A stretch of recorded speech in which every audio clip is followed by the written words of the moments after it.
would you rank yourself on a scale of 1 to 10? 7.5. 7.5, Jeff? 5.5. 5.5. Yeah, 6. Connor? 6. Scotty? Jersey? 3. 3. Carver? 7. Sammy? Yeah, when I was doing it at 9. Unless you want to stay. 9. I'll stay. Really good. And Brandon?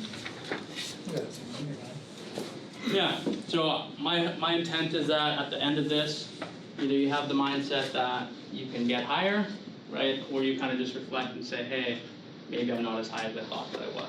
So we're gonna be going over buying and appraising. We're gonna talk about the use analysis a little bit, desking, and then we're gonna do a little aged unit analysis at the end. So start off with buying and appraising, okay?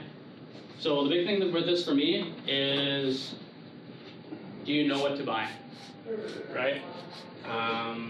What sells at your store? I look at some of the inventory that we have at some of the store, like just for Kelowna Hyundai, for example, Connor, you have like over 100 pieces, but you're only selling 35, right? So I think with you, there's a lot of things that are going into that, but one of the things that I think is the problem is that you don't have the right inventory now. You're going into every single appraisal, you're going into every single buy, treating them the exact same, right? I look at Penticton Nissan, they have 65, 70, Scotty? 50 and change right now. And they're selling 40.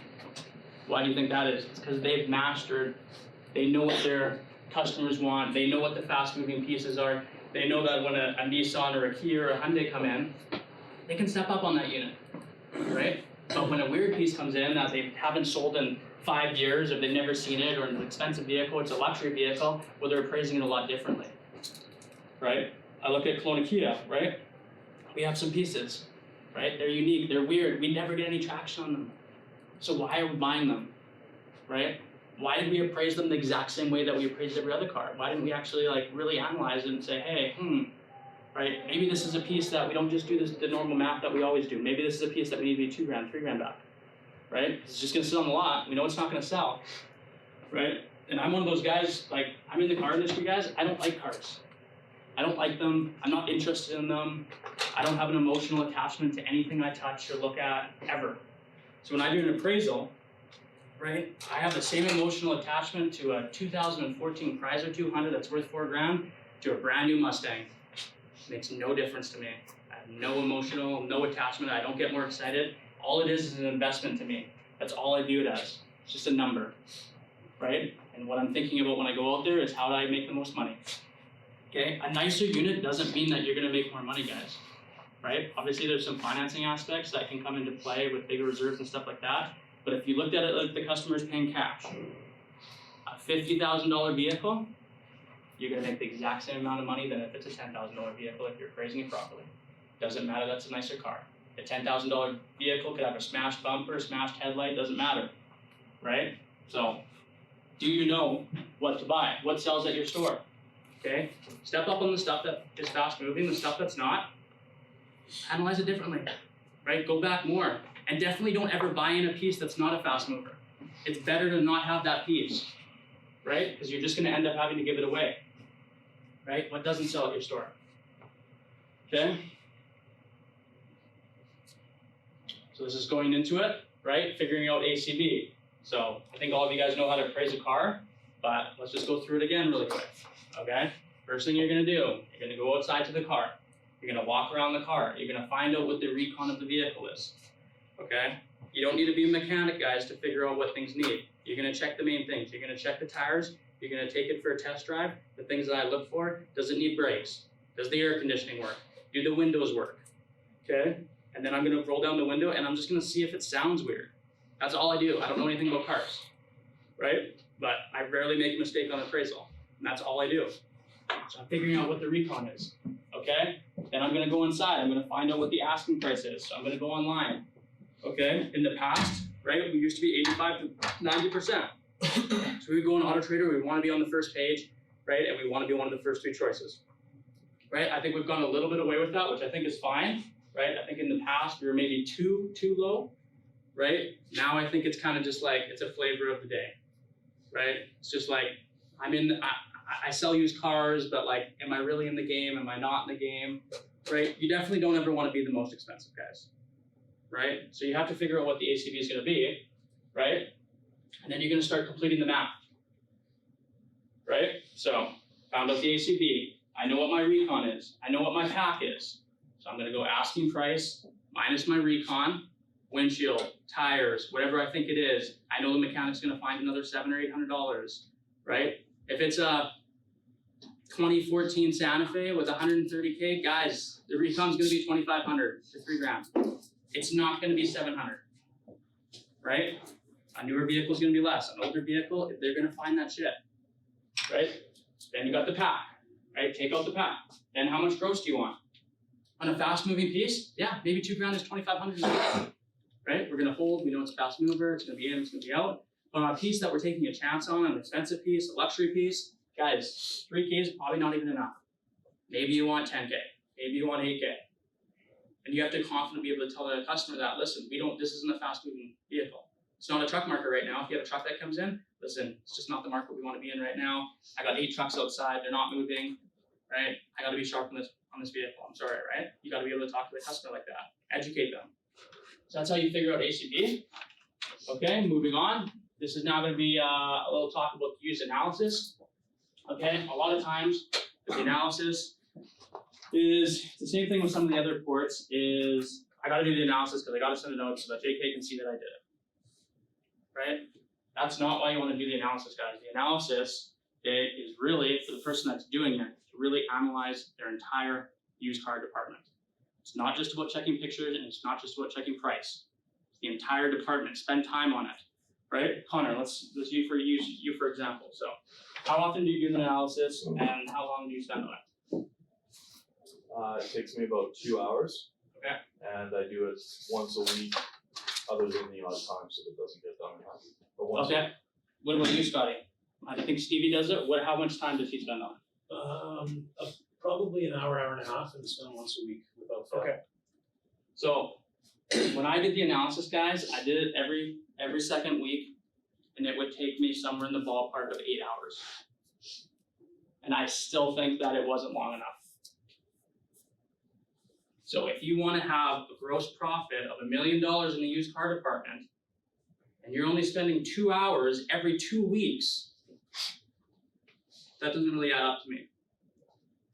Right?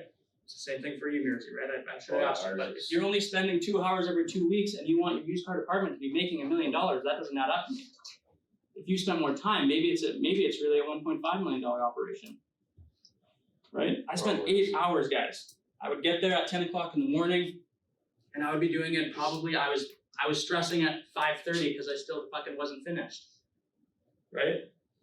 So sometimes I'd be faster, sometimes I'd be longer, but I really spent time on it. Spent a lot of time on it. It was long.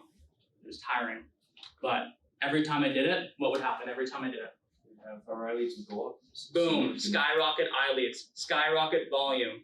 Everything would change in a matter of 3 or 4 days. Why aren't we selling any used cars? I would do an analysis, boom, everything would change.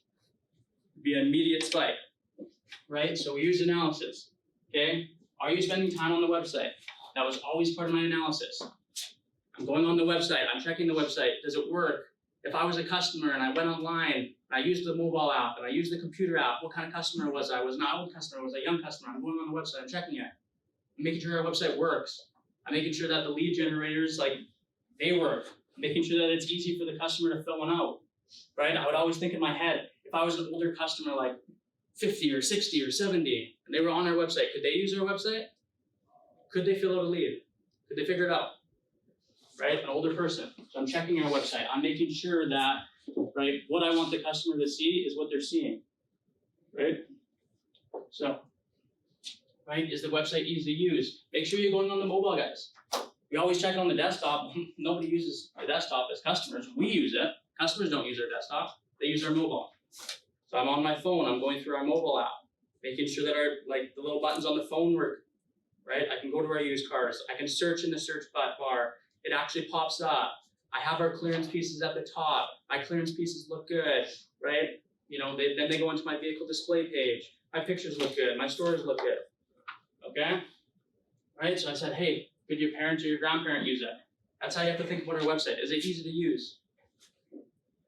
Okay. Vehicle display page, right? I think all you guys know what that is, right? That's like, it's not the inventory page, it's when you actually push into a vehicle and you're only on the page that is the vehicle. Okay, so do all the lead buttons work? Are they laid out the way that you would think is best for the customer to submit a lead? They laid out good, right? Are the pics good, right? I know right now that details behind it, all the stores, and it's tough for pics, but guys, there's some pics on the websites that are laughable. Snow all over them, like exhaust coming out of the back that you can't even see what color the car is, right? Windshields that are cracked or broken, right? We don't need we don't need to wait until it's fully detailed, but like don't put shitty pics on the website, right? But always make sure there's at least one pic because a vehicle will not go on Auto Trader unless it has a picture, okay? Same thing with the stories, right? I broke it down, I made it really simple for Walter because a lot of people that are doing the stories, they're not gonna be as good as you guys. If you guys sat there and wrote a story about it. I just said, keep it simple. All I want you to write in the story is the history and the recon that we did to it and what made it unique, right? So if the vehicle has unique features, if the vehicle has unique accessories that were traded in, if the vehicle has unique recon that we filled it on, right? That's all I want you to write. So it was a local Kelowna unit in the shop. We completed brakes and tires, okay? And the customer also traded in with a remote starter. Just keep it simple like that. Right? So as soon as we did that with Walter, the stories they were simpler, but they were better. Okay? Same thing with the headings, right? The old website was better for this. The new website cuts it off. But I still think it's important. If a customer's on Google and they search something, and they say search like car or something like that, and they say like Honda, reliable car, or something like that, right? Your car will populate just showing on our website. It will pop up as a link depending on what you have in your heading. So the more that you put in your heading, the better chance the customer's gonna see it by popping up on Google. Okay? But like make the headings fun, right? Make it stand out to all the other vehicles, right? I think sometimes you guys see my headings, like I've sent some on the chat sometimes, just like be a joke and stuff like that. Like I think the one time we had a Camaro in stock, right? And I'm like, ponies are for little girls, right? Like, the customer probably laughed at that, right? So, I mean, I made it fun, I made it stand out, right? They were looking at our Camaro and, keep it fun, keep it light, okay? Keep on going. Second part of the analysis would be pricing. So are you in the market or out of the market? Okay, I don't think that we need to be the cheapest, but we definitely need to still be on the first page, guys, right? So if there's somebody priced at $24.9, we can't be at $26.9. It's not gonna move, guys. We need to be like $25.9, it's probably still gonna get looked at, right? Do we need to be the cheapest at $24.9? Maybe not, right? Especially if it's a Hyundai vehicle and we're a Hyundai store or a Kia store and blah, blah, blah, there's some benefits, right? Yeah. When you do that, Jordy, how far of a range do you look at? I go distance? provincial. I go provincial. If I can't find good data from provincial, I'll go 1,000 kilometers and I'll usually find something in like Calgary, Edmonton or something like that. So, but I think on this one, just from my own point of view, is this one almost becomes, I think, one of the most important. The other ones aren't, but you not knowing you're in the market, that's your first fail as a used car manager. Like you need to know where you are at in the market almost at all times. So like it's great you're doing it for a week, but like if someone lowers the price and you're out of the market by $2,000, then your cars are sitting there dead because it's never going to get a lead. It's never going to. So it's one of those things, and so when I look sometimes, and Jordan made a point of doing it. Got to do it because JK and it'll be a month of Maple Ridge that never got done, or Victoria or Kelowna Hyundai, and I don't see them coming through. It's my big thing is that I feel you're not in the market. You don't know if you're in the market. I'm more concerned about you just not knowing if your cars are dirty, not knowing if the pictures are bad, and not knowing if you're priced right. And I think this one should really, hopefully, you gotta know, guys. You gotta know. And that's the big thing for me. V-Auto will actually send you an update if the same vehicle and the same trim package, any of your competitors change price. Right, but probably none of us have that set up to get it ordered. I mean, Kevin does, but I don't know. Do you? Okay. So that's the big thing, guys. We don't have.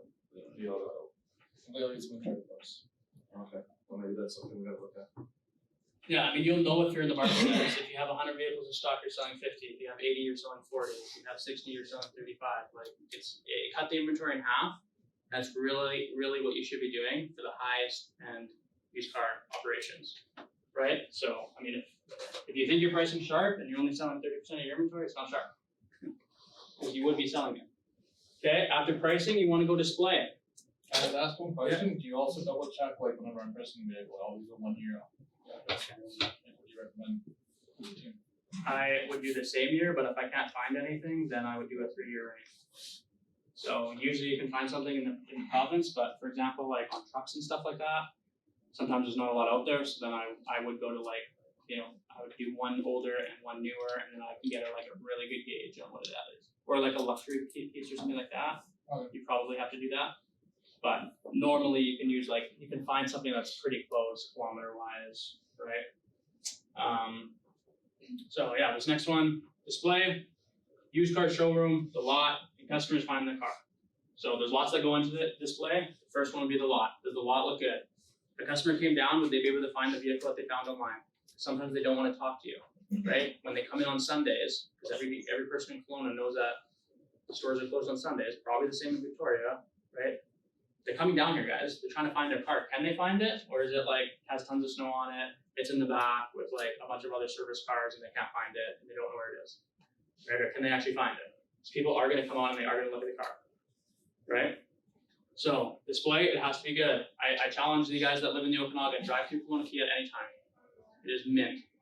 It is boom, boom, boom, boom, boom, boom. Fucking looks money. Customers can walk around. Customers can look at it. Every single car has a hanger at all times. It looks really good. I drive through Kelowna Hyundai, no offense. I don't really know what your guys' system is. You have some cars that are used in the front, you have some over there. They always have snow on them, right? It's inconsistent. Some of them have hangers, some of them don't, right? So I think display is a big one. Okay, they look good, detailed, recon within reason. Once again, we know that detail is really behind, so I don't think we'll ever get to the point where every single one of our cars is detailed, right? But does the outside at least look decent, right? I always say recon within reason. I'm one of those people that less recon is better for me because I think that we can use it as a selling feature, but it has a smashed windshield or something like that. It's obviously something you want to fix, right? But the person that comes in and does a little paint touch-ups, I can leave it alone. Don't even do it. It's irrelevant, right? Major body damage, do it, but don't spend money on weird random shit, guys. It's just a waste of money. Right, a customer is still going to end up buying that car, even if it has a little scratch, because all they're going to say is well, what about the scratch? And then you can be like, well, price is reflective of the condition of the vehicle, but what if I do something about that? Right? Because you might have a customer that comes in and doesn't say anything about it. So, okay. Use ClearOut board. This is just the best practice. Some stores are better than other stores, but I know for a fact that customers do come in, they do read it. I don't know how many deals we've necessarily got off it, but I would say of the customers that come into our dealership, at least 50% of them look at that clearance board. That's a really high number, right? They'll just scan it really quick. They're probably checking to see if anything is kind of in relation to them, right? But the biggest thing that I think it helps is when you actually have somebody that came in on the clearance board and you're looking at a clearance piece and you have a clearance piece, and the vehicle's priced below cost and you don't have anywhere to go on it, and then they see it up there, right? It's psychology with the customer. They're like, okay, well, this vehicle actually is on clearance. They probably don't really have anywhere to go on this car. They're telling us the truth type thing. When would you put those vehicles on that ClearOut board? I just pick the oldest pieces that we have. Would you start it when you're at 90 days or? Yeah, so how would you? So at our store we have, I believe it's 7, might be 8. So our clearance board, we have 2 things right now. We have the used clearance board, and then we just have all the new that we have in stock. We have some little, so then customers can see what we have incoming and stuff, because we're selling everything before it gets there. But on the used side, I think we have 7 or 8 pieces, and I would keep them up there until they sell. And then when one of them sells, I would erase it, and I get reception to erase it, and then I would replace it with a new unit. Or if I do an analysis and I change the price, then she's changing the pricing to all of them. But the older the pieces, the better, right? I'm not putting every single age piece I have on there. I'm just putting my oldest pieces. Okay, so that's really what it was with the analysis, guys. But my point that I really wanted to drive with the analysis is doing a 2-hour analysis. That's not an analysis. All you're doing is just checking to make sure your vehicles are online and checking pricing. That's not what an analysis is, guys. Analysis is look at your entire department, every single unit that you have in stock, it's an investment, right? So every single vehicle, you have to look at it like it's an investment that you made, and how am I gonna maximize that investment? How am I gonna make the most money possible? Changing a price and looking to see if the vehicle has pictures, that's not all that you can do. Is the vehicle located where it should be, right? Our age pieces, are you actually putting them in spots where they can be seen, right? Are they putting them up front, or are they just in a normal line, just with everyone else, right? Are you putting their age right up front, right? Same thing with the clearance boards, are you doing that? Are you checking to make sure the website that you can get people to submit all the stuff? I talked about that, right? But really, an analysis, it shouldn't take you 2 hours, guys. It should take you an entire day. Or maybe you split it up over a little bit, but you have to work with the other managers that are in your team, because it is extremely time consuming, right? But the more amount of time that you put into your used department, the more that's gonna pay you back, right? So if you're only putting in 2 hours, then guess what? You're only gonna get average results. I looked at Kelowna Hyundai, and we've had really good used departments for a long time. But your guys' success last year, it was based on previous years and just having really tight, and you guys kind of just rolled with it, right? But I look at what you guys could have done, right? And it's like so much like meat on the bone there, right? I look at it like if Connor actually spent the same amount of time that I spent, right?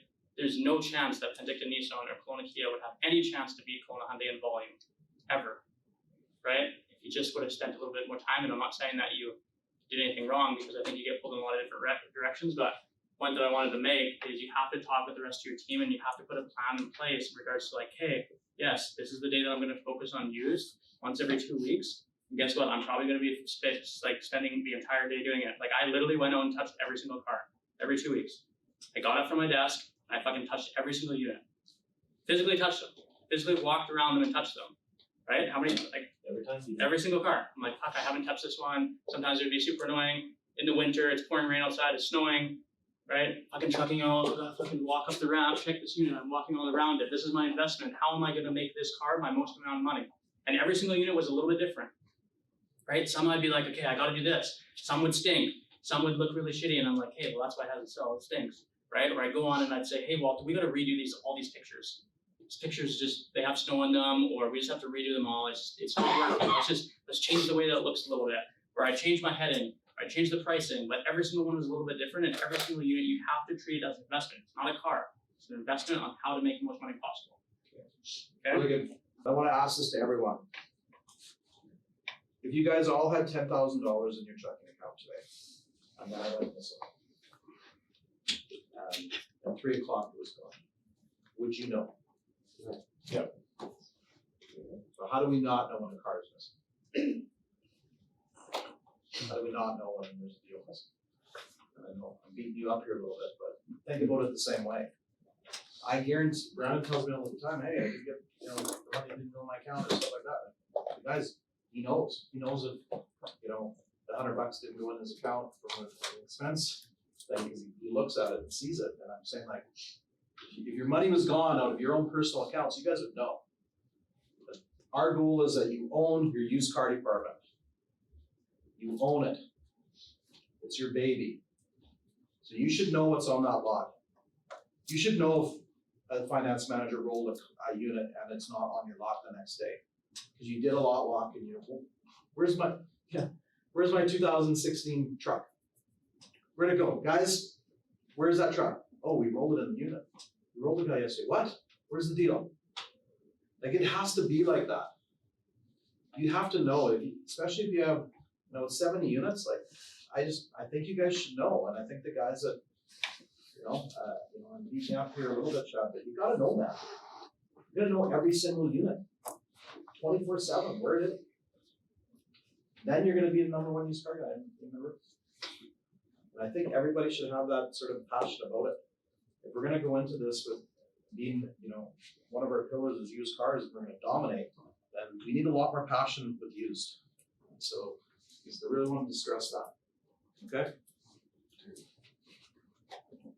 Yeah, so I just wanted to do the math here real quick, guys. Right? 40 units at 4K a copy, 30 units at 5K a copy. Right? The gross is higher up. If you do a lower gross per car and more units, it makes you more money. So, that was pretty straightforward, right? The other thing is you have to take into account the service money. So an extra 10 units, let's say it's $1,000 recon, right? That's $10,000 in service sales, right? I'm talking about bottom line, right? It makes more sense, guys, to sell 40 units at 4K a copy than 30 units at 5K a copy. And I know that that's the mindset, because we have the gift cards going out, and everyone, all they cared about was gross, but really at the end of the day, what matters is your paycheck, not a $50 fucking gift card. Sorry, F-bomb again. But seriously, a $50 gift card, and like we're like trying to like maximize like deals instead of just like taking them, and like it's way more money at the end of the day if you sell an extra 10 cars, an extra 10 grand on all of our paychecks, right? And this is just a simple thing, right? And some of us are paid on recon as well, so do the math, guys, right? Okay, this last little part, I printed these off. I thought that we would just kind of go around the room. So I'm just gonna hand these out to you guys. Okay, so I'll just give everyone a couple of maybe 2 minutes here. Every single unit is from the store that you guys worked at. I just went on you guys' inventory plus, and I printed off a vehicle that was an HP. Okay, I just want you guys to analyze the vehicle. We can kind of relate it back to the used analysis, right? So I want you guys to think about who appraised it, how you appraised it, how you received the unit, right? What went through the mindset, and then since that time, what have you done for it? Why is it still here? And we're just gonna analyze it really quick. So just give you guys a couple minutes. So let's go through it. Kevin, stick with yours. Where did this unit come from? I bought it on Rev just the summer started. Okay. So this vehicle's been here for a really long time, right? Yep. So What was the mindset when you bought this car? it was going into summer months. There's one convertible on the lot that was still 84 months on the car at the time. And was it that back? Okay. So you got in the summer, you thought that vehicle would sell. Have you ever sold a Fiat 500 convertible at Kia? Not a Kia. Have you ever sold it at any store? Yes. Okay. That was on the island. So Okay. different clientele. And why do you think it hasn't sold yet? Because Kia, we are in Rutland, we do not sell those kind of cars. We sell cars that are 20, 25 grand and under, and SUVs around 30 and under. Okay. So if you could go back in time or moving forward, what would you do to make sure that this doesn't happen again? Well, I just wouldn't have bought it, I would have saved the money. Okay, let's go to Shannon. What about you? Just analyze it. Give me to me. So 2001 Ford Ranger XLT, when we bought it, it had a canopy. It has some really nice big tires, some paint missing, but it's that quarter-ton truck that is, at the time, when I first took over the job, we were short on inventory. So I was looking to beef up inventory a bit. That was my mindset.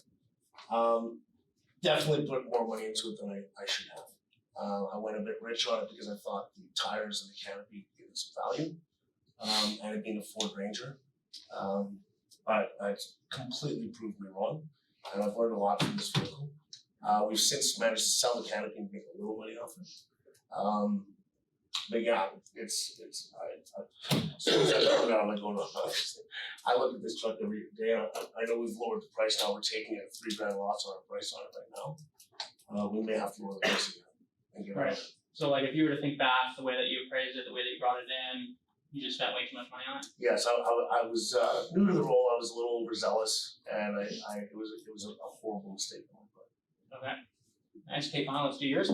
Yeah, man, so you picked our oldest stocking unit. This was a buy-in, again, earlier last year. Basically when we were down to like 40 used, so we went on a buying spree. Just kind of lost sight of getting caught up in used cars at that point and thinking that we're heroes and could sell anything we wanted because no one could get them. And yeah, it's a trash vehicle. What would be the reason that you guys would buy a Land Rover at a Hyundai store for like 50 grand? Yeah, the way I look, it's not quite that expensive, but the way I look at it was a 2016, we can still get a good term. It's a luxury SUV in that 35 grand to 40 grand range, which we typically do well with. Just obviously not this making model. So Sammy, what do you think about that? Because I was a used car guy here for 2 years, and I didn't remember having any successes with Land Rovers. Yeah, I know obviously times are different and easy to look back, Monday morning quarterback stuff, but I think the biggest thing that I took away from some of the notes up front too is our sales guys don't do a good job of selling a Land Rover because they know nothing about it. So when a customer comes in, even if we do get an opportunity, it's like, nice Land Rover, hey, like they can't speak intelligently about it, right? So it was obviously wasn't a good buy, but again, to Connor's point, it was at a time where we were selling everything at top dollar, and based on the retail price point, that we're asking for, kind of that mid-30s price point range. That's kind of our ceiling. We always know that anything under 35K we should do well with. So kind of took a chance, black on black car, but it's part of the business too, right? I think what happens though is jumping into it, the mindset was right to take a chance on it because that's part of being in business. But our plan since the car was on the lot wasn't a good plan. Like I would have had walking around competitions on the road where I would have said like, tell me the top 5, 10 coolest features about this vehicle so when we get an opportunity on it, we can sell it. Like, are we on all the different platforms where we can sell the car as far as Facebook Marketplace? Because it's not that natural car we're gonna stumble into and sell Santa Fe, Kia, Nissan, so on and so forth, right? So Yeah, I mean, if I was to look at my original shot, if somebody came in and wanted to sell it to me, I'd be like, absolutely not. I'm going to the Hyundai store. The well, Land Rover, right? too, yeah. But if I am going to take a shot on it, then I better be the lowest. And I better really steal it. It doesn't look like from what I looked at the numbers, you guys stole it by any means. It's still fucking here. Sorry. But seriously, like, we're bringing in a Land Rover and paying top dollar for a Land Rover at a Hyundai store. We're bringing in a Fiat convertible and we're paying top dollar for a Fiat convertible buy-in. Like, it just doesn't make sense yet. I guess for me, as the owner, it's kind of like, it's not your money, man. Why are you buying a Fiat unless you know for sure it's gonna sell in a lot? Why are you buying a Land Rover unless you have huge experience that it's moved here 2 or 3 times before? Like it just seems like ignorance that you would buy a car that you never ever sold on that lot before. I'm not trying to be a prick here, but come on, man. It's not your money. You don't get to buy a Fiat ever, or another unit that has never sold on your lot. You don't. Try it as a trade first before you Right, like, start. if you get one that comes in with a trade, right? You know it's not a fast mover. Like I Doesn't said, mean you can't guys, take a trade, but if you you're take gonna, a chance on it, but it better be at a good number. but if you're gonna buy a unit, guys, you gotta buy when we're purchasing. We gotta buy the units that we know are gonna sell. That's you don't use someone else's money to gamble. You can gamble on a trade, but you never gamble on a purchase. Okay. Right? Both of these Does guys, that both kind of these understand, guys. Kevin? Look at this, guys. Buying. Chad's wasn't. So 2 out of the 3 were buy-ins. We didn't even get a deal out of it, and we're losing money on all of them, thousands of dollars. Okay, Scotty, what about yours? What's yours? Mine is a 2020 BMW 3 Series, 330i xDrive all-wheel drive BMW. This was traded in on a Nissan Sentra, brand new. This I guess goes back to I want to say like July or August, and we were on a little bit of a tear.